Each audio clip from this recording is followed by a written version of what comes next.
What's up guys, today I'm going to be explaining when to correctly sell a stock. There are 5 different tips I have and I will be going through each one of them in no particular order, so make sure to stay around and catch them all. Starting off with the first tip, we have if the stock goes up and becomes overvalued. So how do we know if a stock becomes overvalued? Well, a stock is considered overvalued when its current price isn't supported by its PE ratio result or earnings projection.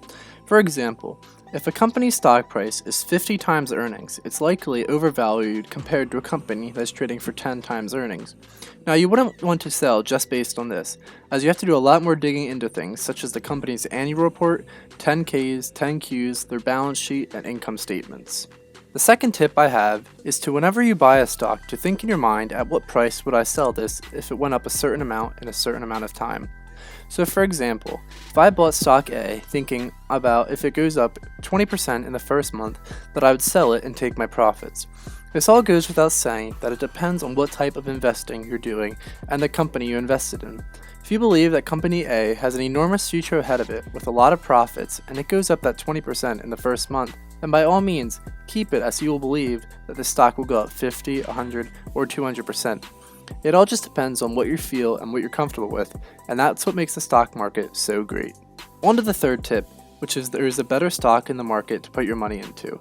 So throughout the market, there's always different deals for you to put your money into, and sometimes you find a deal that you just can't pass up on. So you take your money out from another stock and put it into this new stock. This is one that you have to weigh the costs and benefits on, especially if you're in the negatives on the stock you're selling. But if you ultimately believe this new stock will bring you much more money than the other one could, then go all for it and sell the negative stock for the new deal. Before we get on to the fourth tip, if you made it this far into the video, make sure you hit that subscribe button and drop a thumbs up. It really helps me stay motivated and continue to push out better content. Moving on to the fourth tip, we have if you made a terrible buying choice. So when I first started investing, I put money into all different kinds of stocks without doing any research into them, which was a terrible decision. Now, some I ended up making a little bit of money, and some I lost quite a bit on. This goes to show that in the market, you will have times when you make a terrible buying choice, and you have to go ahead and sell the stock for a loss. While it may be hard to accept it at this point, I know it was for me, you have to look at it in the long run and realize how much money you are saving by selling the stock, and how you will be thankful you did in the long run. The fifth and final tip I have is to look and see what the insiders of the company are doing.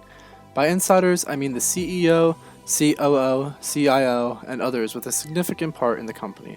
The reason for this is because there will be times when they sell the stock and it may not be right away, but in a couple of months, the stock goes down extremely from bad earnings or bad management decisions. This can also be flipped into a buying move though, so when you see them investing a huge amount of money, multiple millions into the stock, this can also mean that the management company has something huge coming up and they firmly believe in this company in the long term, because why else would they put so much money into the stock? Even with all this, you shouldn't base your buying and selling solely off of this. Rather, do your research and look at all the statements to know that you're buying into a good company and something that you believe in for the long run. And with that wraps up my 5 tips for when to sell a stock. If you liked this video, make sure you smack that thumbs up button and make sure you subscribe for future content. I always love to hear your opinions of if you have any other advice, make sure you leave that in the comment section. I've been posting daily on my Instagram, different financial and stock market advice, so the link for that will be in the description, so go check that out. Thanks for watching, and have a good rest of your day.